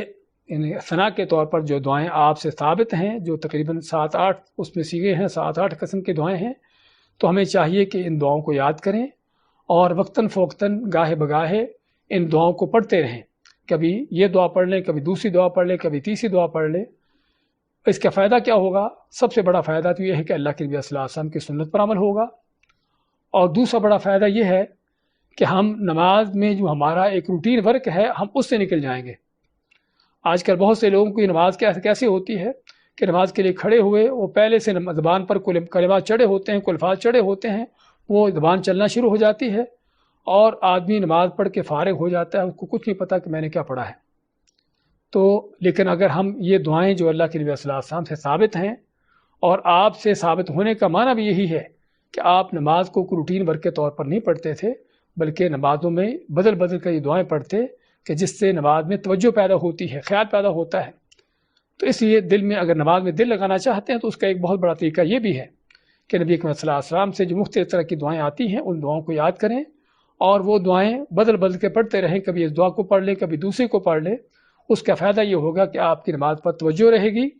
اور وہ صرف زبان کا جو چل جانا بغیر سوچے سمجھے آدمی اس سے نکل جاتا ہے۔ تو بات کر رہے تھے کہ ثنا کے طور پر یہ 7-8 تقریباً صیغے جو اللہ کے نبی صلی اللہ علیہ وسلم سے ثابت ہے، ہم کو ان کو یاد کرنا چاہیے، اور ان کو یعنی کہ حسب وقت یعنی کہ ضرورت جو ہے یعنی کہ حسب وقت جو ہے ان کو پڑھتے رہنا چاہیے، کبھی یہ دعا پڑھ لیں کبھی دوسری پڑھ لیں، تاکہ نبی صلی اللہ علیہ وسلم کی سنت پر بھی عمل ہو جائے، اور یہ مختلف دعائیں بھی پڑھنے سے انسان روٹین ورک سے نکل جائے۔ تو یہ ثنا پڑھنے کے بعد اس کے بعد ہم کیا کریں گے؟ اس کے بعد جس طرح ہم جانتے ہیں سبھی سنتے ہیں کہ اس کے بعد اعوذ باللہ من الشیطان الرجیم، بسم اللہ الرحمن الرحیم، اور اعوذ باللہ پڑھنے کے اور بھی بعض صیغے ہیں احادیث سے ثابت ہیں، چاہے اعوذ باللہ من الشیطان الرجیم پڑھ لیں یا دوسرے جو صیغے آتے اس طریقے سے پڑھ لیں۔ اس کے بعد بسم اللہ الرحمن الرحیم یہ پڑھ کر یہ پڑھیں گے، اور یہ پڑھنا بسم اللہ الرحمن الرحیم جو ہے اس کے حوالے سے اللہ کے نبی صلی اللہ علیہ وسلم سے ثابت ہے کہ آپ کبھی اس کو اونچی آواز سے پڑھتے تھے اور کبھی اس کو آہستہ آواز سے پڑھتے تھے، یعنی فاتحہ پڑھنے سے پہلے بسم اللہ، کبھی اونچی آواز سے بسم اللہ الرحمن الرحیم پڑھ کے فاتحہ شروع کرتے، اور کبھی الحمدللہ رب العالمین سے اپنی تلاوت اونچی آواز سے شروع کرتے۔ اور یہاں پر بھی آپ دیکھتے ہوں گے بعض ائمہ کو کہ وہ ایسے ہی کرتے ہیں کہ بعض امام جو ہیں بسم اللہ الرحمن الرحیم پڑھ کے فاتحہ شروع کرتے ہیں اونچی آواز سے، اور بعض بسم اللہ کو آہستہ پڑھ کے پھر اونچی آواز سے فاتحہ کی تلاوت شروع کرتے ہیں، اور دونوں ہی طرح جائز ہے، اگرچہ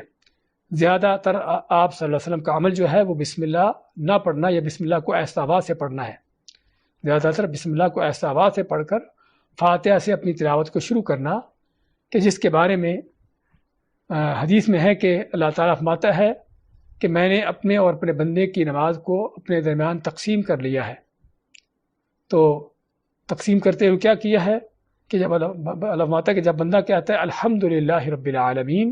جب بندہ کہتا ہے الحمدللہ رب العالمین تو اللہ اس کا جواب دیتا ہے، جس کا ہم ذکر کریں گے آگے چل کر۔ تو کہنے کا مقصد اس میں کیا ہے کہ فاتحہ بسم اللہ سے شروع ہوتی ہے یا الحمدللہ رب العالمین سے شروع ہوتی ہے؟ جو علماء کا صحیح قول ہے وہ یہ ہے کہ فاتحہ الحمدللہ رب العالمین سے شروع ہوتی ہے، لیکن اس سے پہلے بسم اللہ پڑھنا چاہیے، اور اس کو آپ بلند آواز سے پڑھ سکتے ہیں اور آہستہ آواز سے پڑھ سکتے ہیں، کیونکہ دونوں ہی طرح اللہ کے نبی صلی اللہ علیہ وسلم کی سنت سے ثابت ہے۔ تو اعوذ باللہ بسم اللہ پڑھنے کے بعد اس کے بعد ہم فاتحہ کی تلاوت کریں گے،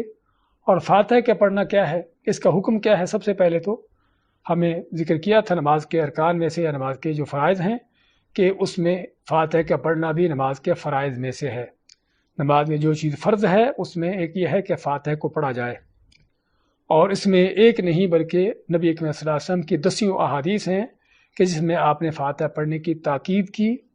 اور حتیٰ کہ یہ فرمایا جس طرح کہ عبادہ بن صامت کی حدیث ہے لا صلاۃ لمن لم یقرأ بفاتحۃ الکتاب، کہ جس نے فاتحہ نہ پڑھی اس کی نماز ہی نہیں ہوتی۔ یہ صحیح بخاری مسلم کی حدیث میں آپ میں کہ جس نے فاتحہ نہ پڑھی اس کی نماز ہی نہیں ہوتی۔ اور اس طرح صحیح مسلم کی حدیث میں ہے جسے ابو ہریرہ رضی اللہ عنہ روایت کرتے ہیں کہ آپ میں کہ جس نے نماز پڑھی من صلی صلاۃ لم یقرأ فیہا بأم القرآن، کہ جس نے نماز پڑھی لیکن اس نے فاتحہ نہ پڑھی، فہی خداج ثلاثا غیر تمام، آپ نے 3 مرتبہ فرمایا کہ اس کی نماز جو ہے غیر مکمل ہے، پوری نہیں ہے، وہ نامکمل ہے۔ تو اس سے پتہ چلا کہ فاتحہ کا پڑھنا ضروری ہے۔ ابو ہریرہ رضی اللہ تعالیٰ نے جب یہ حدیث روایت کی تو ان کے پاس ایک آدمی بیٹھا، اس نے پوچھا کہ ہم کبھی امام کے پیچھے ہوتے ہیں اور ہمیں امام کے پیچھے فاتحہ پڑھنے کا وقت نہیں ملتا، تو انہوں نے کیا فرمایا؟ امام اپنے حضرت ابو ہریرہ فرماتے ہیں اقرأ بہا فی نفسک، انہوں نے کہا کہ اگر تم کو امام کے پیچھے یعنی تسلی اطمینان سے پڑھنے کا موقع نہیں ملتا، کہ امام تم کو وقفہ نہیں دیتا فاتحہ پڑھنے کا، تو کم از کم اس کو دل میں پڑھ سکتے ہو تو دل میں پڑھو، لیکن چھوڑو نہیں۔ اور اصل بات کیا ہے؟ اصل بات کیا ہے کہ نبی کریم صلی اللہ علیہ وسلم کی فاتحہ پڑھنے کا جو انداز تھا، اگر امام اس طریقے سے فاتحہ پڑھے تو اس کے پیچھے مقتدی کو فاتحہ پڑھنے میں کوئی مشکل نہ ہو۔ نبی کریم صلی اللہ علیہ وسلم کے فاتحہ پڑھنے کا انداز کیا ہوتا تھا کہ آپ ہر آیت پر رکتے تھے، الحمدللہ رب العالمین کہہ کر رکتے، اس کے بعد الرحمن الرحیم، پھر مالک یوم الدین، ہر آیت پڑھ کر رکتے اور اس کے بعد اگلی آیت پڑھتے۔ تو اس سے کیا ہوتا؟ اس سے یہ ہے کہ پیچھے والا جو مقتدی ہے وہ بڑی آسانی کے ساتھ امام کے ان وقفوں کے اندر ہر آیت کے بعد وہ بھی اسی آیت کو پڑھ سکتا ہے۔ لیکن بعض اوقات امام ہوتے ہیں کہ جو تیزی کے ساتھ فاتحہ پڑھ جاتے ہیں، سبھی آیتوں کو ملا کر، بعض اوقات ایک ہی ساتھ میں پڑھ جاتے ہیں فاتحہ، اور بلکہ ایسے امام بھی شاید ہوں کہ جو فاتحہ کے بعد والی صورت بھی اسی ساتھ میں مکمل کر جائے۔ اور کوئی شک نہیں ہے کہ سنت کے خلاف ہے، اللہ کے نبی صلی اللہ علیہ وسلم کی سنت ایسا نہیں ہے، اور اتنی تیزی کے ساتھ فاتحہ پڑھنا یا قرآن پڑھنا ان کے ویسے بھی قرآن کے ادب کے خلاف ہے۔ تو علی کل حال بات کر رہے تھے کہ فاتحہ پڑھنے کی اس قدر تاکید ہے کہ نبی اکرم صلی اللہ علیہ وسلم نے اس کو پڑھنے کا حکم دیا۔ اب اس میں تو علماء کا کوئی خاص اختلاف نہیں ہے کہ فاتحہ پڑھنا ہے امام کو اور اکیلے آدمی کو، لیکن جس مسئلے پر سب سے بڑا اختلاف ہے وہ کیا ہے کہ امام کے پیچھے اگر جو شخص ہے، مقتدی جو ہے، جس کو ماموم یا مقتدی کہا جاتا ہے، کیا وہ بھی فاتحہ پڑھے گا امام کے پیچھے؟ نہیں پڑھے گا۔ ہاں، یہ مسئلہ ہے کہ جس میں آپ جانتے ہوں گے سبھی کہ علماء کے کافی اختلافات ہیں، اور آج کے نہیں بلکہ قدیم زمانوں سے اختلافات چلے آ رہے ہیں۔ اور اس میں یہ بھی ہے کہ اگر امام، اکثر علماء کہتے ہیں کہ اگر امام آہستہ پڑھتا ہے، سری نمازیں ہیں جس طرح ظہر عصر کی نماز ہے، تو اس کے پیچھے مقتدی پڑھے گا فاتحہ بھی اور باقی چیزیں پڑھے گا۔ لیکن اگر امام جہری نماز میں ہے، اونچی آواز سے قرات کرتا ہے، تو پھر اس کے پیچھے مقتدی جو ہے فاتحہ نہیں پڑھے گا۔ لیکن بعض علماء کہتے ہیں کہ نہیں، اگرچہ امام اونچی آواز سے بھی قرات کرے جس طرح کہ فجر کی اور مغرب عشاء کی نمازیں ہیں، تو اس کے پیچھے بھی مقتدی کو چاہیے کہ وہ فاتحہ پڑھے۔ کس لیے؟ کیونکہ رسول کریم صلی اللہ علیہ وسلم نے بعض احادیث میں حتیٰ کہ حکم دیا ہے کہ اونچی آواز سے، بلند آواز سے بھی نماز پڑھنے والا امام ہو تب بھی اس کے پیچھے فاتحہ پڑھو، جس طرح کہ عبادہ بن صامت کی حدیث جو ہم نے ذکر کی تھوڑی دیر پہلے، اسی حدیث میں ترمذی کی روایت میں کیا ہے، عبادہ بن صامت فرماتے ہیں کہ ہم آپ کے پیچھے فجر کی نماز پڑھ رہے تھے، تو فجر کی نماز میں آپ کے پیچھے کچھ لوگ اونچی آواز سے قرات کر رہے تھے، تو آپ نے نماز کے بعد پوچھا کیا تم میرے پیچھے اونچی آواز سے پڑھتے ہو، کچھ میرے پیچھے قرآن پڑھتے ہو؟ تو صحابہ نے، جو پڑھنے والے تھے، انہوں نے کہا کہ ہم آپ کے پیچھے پڑھتے ہیں۔ تو آپ میں کہ میرے پیچھے جب تم کھڑے ہو تو فاتحہ کے سوا کسی اور چیز کی تلاوت نہ کرو، کہ اور کسی چیز کی تلاوت نہ کرو بلکہ سنو لیکن فاتحہ پڑھو۔ علی کل حال اس طرح کی احادیث سے علماء نے اخذ کیا ہے، اور یہی امام بخاری رحمۃ اللہ علیہ جو امام محدثین ہیں، اور اس طرح کے بعد جو محقق علماء ہیں، ان کی اس بات کی ترجیح ہے کہ اگرچہ امام اونچی آواز سے بھی قرات کرنے والا ہو تو اس کے پیچھے بھی مقتدی کو چاہیے کہ فاتحہ پڑھنے کی کوشش کرے، فاتحہ پڑھے، وہ آیتوں کے وقفے میں پڑھ لے، اور بعض اوقات امام فاتحہ پڑھ کے تھوڑی دیر رکتا ہے اس میں پڑھ لے، اور اگر نہیں تو امام کے ساتھ ساتھ بھی پڑھ سکتا ہے۔ تو علی کل حال فاتحہ پڑھنے کے حوالے سے جس ہم نے ذکر کیا ہے، احادیث کو اگر دیکھتے ہیں تو اس کی بہت تاکید ملتی ہے، اور بلکہ آپ نے یہ فرمایا کہ جو فاتحہ نہیں پڑھتا اس کی نماز ہی نہیں ہوتی۔ تو کوئی شک نہیں کہ احتیاط کا تقاضا یہی ہے کہ آدمی ہر حالت میں امام کے پیچھے بھی چاہے ہو اس کو فاتحہ پڑھنا چاہیے۔ اگر اکیلا ہے تو پھر تو پڑھنا لازمی ہے اس کے لیے، اگر امام ہے تب بھی اس کے لیے پڑھنا لازمی ہے، لیکن بات کر رہے ہیں امام کا اگر پیچھے بھی ہے، چاہے جہری نماز بھی ہو، تب بھی اس کو فاتحہ پڑھنے کی کوشش کرنا چاہیے، کہیں ایسا نہ ہو کہ اس کی نماز میں اس کو نہ پڑھنے کی وجہ سے کوئی خلل پیدا ہو۔ تو یہ ہے فاتحہ کے حوالے سے۔ اور یہاں پر بھی ہم ان کے ذکر کرنا چاہیں گے کہ مولانا عبدالحی جو احناف کے بڑے علماء میں سے گزرے ہیں، ان کی کتاب ہے ام الکلام فاتحہ کے بارے میں، انہوں نے ذکر کیا اس میں، ان کے ساری ریسرچ کی اس موضوع پر، تو اس میں لکھتے ہیں کہ کسی بھی صحیح حدیث میں فاتحہ خلف الامام سے ممانعت ثابت نہیں ہے۔ ہمارے بعض لوگ عجیب و غریب انہوں نے قصے کہانیاں گڑھے ہوئے ہیں کہ جو امام کے پیچھے فاتحہ پڑھتا ہے اس کے منہ میں آگ ڈلتی ہے اور پتہ نہیں کیا کچھ ہوتا ہے۔ تو یہ امام عبدالحی حنفی رحمۃ اللہ علیہ فرماتے ہیں کہ کسی بھی حدیث میں، کسی بھی صحیح حدیث میں امام کے پیچھے فاتحہ پڑھنے سے منع نہیں کیا گیا، اور اس سلسلہ میں جو بھی نقل کیا جاتا ہے وہ صحیح نہیں ہے۔ فرماتے ہیں کہ اس بارے میں جو بھی باتیں کی جاتی ہیں کہ امام کے پیچھے فاتحہ نہ پڑھو، کہتے ہیں کہ وہ ساری باتیں غلط ہیں، اس میں کوئی بھی چیز صحیح نہیں ہے۔ صحیح یہ ہے کہ سری نمازوں میں اور جہری نمازوں کے سکتات میں، یعنی جو امام کے ٹھہرنے کی جگہ ہیں، اس میں مقتدی کو امام کے پیچھے فاتحہ پڑھنی چاہیے۔ پھر کہتے ہیں کہ یہی صحابہ کرام، تابعین اور جمہور علماء کا یہی مسلک ہے۔ یہ میں اپنی بات نہیں کر رہا، مولانا عبدالحی احناف کے جو بڑے علماء ہیں، اور یہ تقریباً سابقہ اسی صدی میں گزرے ہیں، سابقہ صدی میں گزرے ہیں، ان کی اس بات پر ریسرچ، ان کی تحقیق ہے۔ کہتے ہیں کہ جو صحیح احادیث سے ثابت ہے کہ مقتدی کو، امام کے پیچھے کھڑے ہونے والے کو، چاہے نماز سری ہو یا جہری ہو، اس کو اس کے پیچھے فاتحہ پڑھنی چاہیے، کیونکہ یہی صحابہ کرام، تابعین اور جمہور علماء کا یہی موقف ہے۔ تو خیر اس مسئلے پر میں وضاحت کی اس لیے ضرورت پہ کی تاکہ چونکہ مسئلہ واضح ہو جائے۔ فاتحہ پڑھنے کے بعد، اور فاتحہ کی اہمیت کا ہم کو اندازہ اس بھی ہوتا ہے، جس کا ہم نے پہلے آپ کو وعدہ کیا ہے اس حدیث کو بیان کرنے کا، کہ اللہ نے فاتحہ ہی کو نماز کا نام دیا ہے، تو کیسے ہم اس فاتحہ کو چھوڑ کر نماز پڑھیں؟ اللہ فرماتا ہے قسمت الصلاۃ بینی و بین عبدی، کہ میں نے نماز کو اپنے اور بندے کے درمیان تقسیم کر لیا ہے۔ اللہ نے اس فاتحہ کو نماز کا نام دیا ہے، تو چنانچہ اللہ فرماتا ہے کہ جب بندہ کہتا ہے الحمدللہ رب العالمین، تو اللہ تعالیٰ اس بندے کا جواب دیتے ہوئے کیا فرماتا ہے کہ حمدنی عبدی، کہ میرے بندے نے میری تعریف کی ہے۔ جب بندہ کہتا ہے الرحمن الرحیم، تو اللہ تعالیٰ اس کا جواب دیتا ہے، کہتا ہے اثنا علی عبدی، میرے بندے نے میری ثنا بیان کی ہے۔ اور اس طریقے سے بندہ آیتیں پڑھتا جاتا ہے اور اللہ اس کی آیتوں کا جواب دیتا چلا جاتا ہے۔ یہ صحیح مسلم کی حدیث کہ جس میں اللہ تعالیٰ نے بذات خود فاتحہ ہی کو نماز کا نام دیا ہے، جس سے پتہ چلتا ہے کہ اس فاتحہ کے نماز کے ساتھ کتنا گہرا تعلق ہے۔ اگلا مسئلہ بیان کر کے بات ختم کرتے ہیں آج کی، کہ فاتحہ پڑھنے کے ساتھ آگے ہمیں جو کام کرنا ہے وہ کیا ہے؟ وہ فاتحہ کے بعد آمین کا کہنا۔ آمین کے کہنے کے حوالے سے تو تقریباً سبھی علماء کا اتفاق ہے کہ آمین کہنا چاہیے، لیکن جس مسئلے پر اختلاف ہے وہ یہ ہے کہ آمین بلند آواز سے کہیں گے یا خاموشی سے کہیں گے۔ ہاں، اس مسئلے پر اختلاف ہے۔ ہم یہاں پر دیکھنا چاہیں گے کہ احادیث ہم کو کیا بتاتی ہیں۔ صحیح بخاری اور مسلم کی حدیث میں ہے، نبی کریم صلی اللہ علیہ وسلم نے فرمایا، سیدنا ابو ہریرہ کی حدیث ہے بھی، فرماتے ہیں اذا امن الامام فامنوا فانه من وافق تامینه تامین الملائکۃ غفر له ما تقدم من ذنبه، کہ جب امام آمین کہتا ہے، آپ فرمائیں کہ جب امام آمین کہتا ہے تو تم بھی اس کے پیچھے آمین کہو، اس کے ساتھ آمین کہو، کیونکہ جب امام آمین کہتا ہے تو فرشتے بھی آمین کہتے ہیں، اور جس کی آمین فرشتوں کی آمین سے مل گئی اس کے ساتھ کا گناہ معاف ہو گئے۔ اس میں آپ صلی اللہ علیہ وسلم نے کیا فرمایا کہ جب امام آمین کہتا ہے تو تم بھی آمین کہو۔ اس میں ہم کو یہ تو معلوم ہو گیا کہ امام آمین اونچی کہے گا یا آہستہ کہے گا؟ ہاں، یقینی بات ہے کہ اونچی کہے گا تو پیچھے والوں کو پتہ چلے گا کہ امام نے آمین کہہ دی ہے۔ اگر وہ اپنے دل میں، اپنی زبان میں، منہ میں خاموشی سے کہہ دے گا تو پیچھے والوں کو پتہ ہی نہیں چلے گا کہ امام نے آمین کب کہی ہے اور وہ کب کہیں۔ تو اس لیے اس حدیث سے واضح طور پر پتہ چلتا ہے کہ امام ذات خود جو ہے اس کے بارے میں تو پتہ چلا کہ امام کو اونچی آمین کہنا چاہیے، اور پیچھے والوں کو بھی آمین کہنے کی ترغیب دی گئی۔ اور اسی طرح سے ہی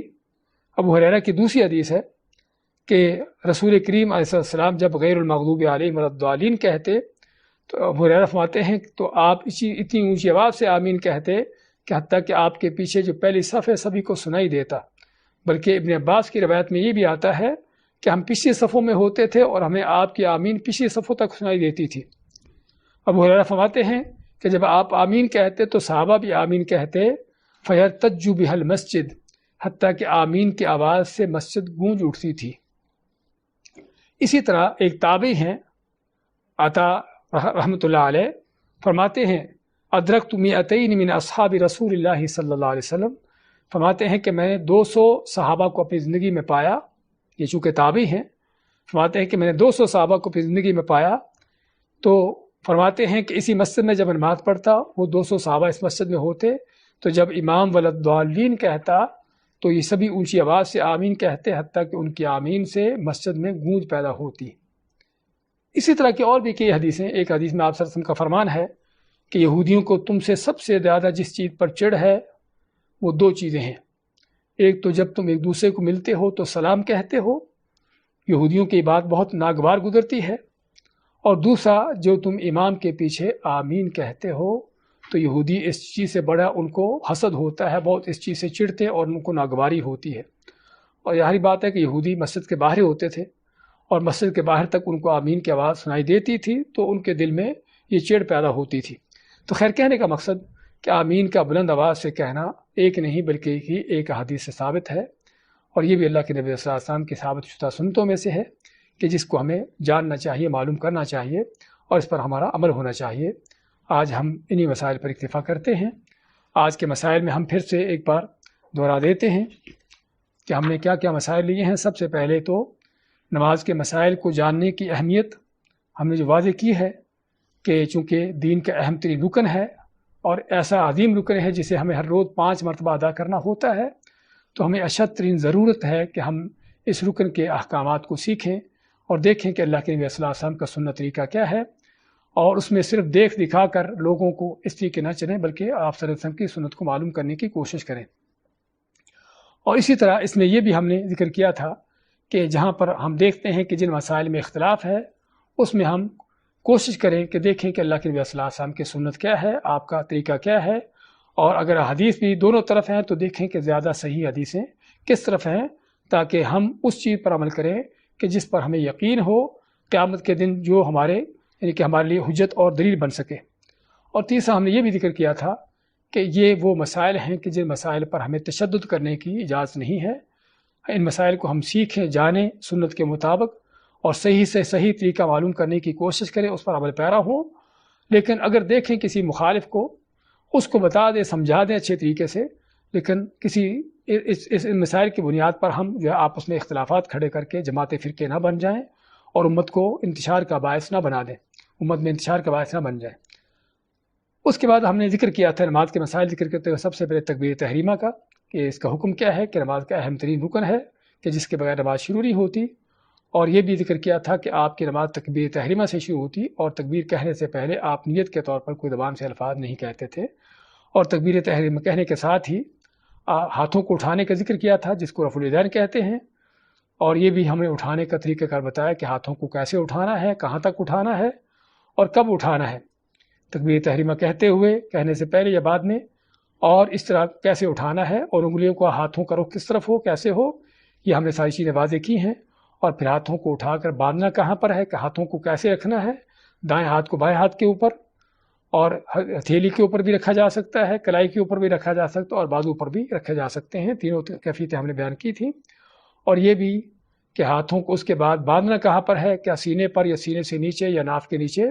ہم نے ذکر کیا تھا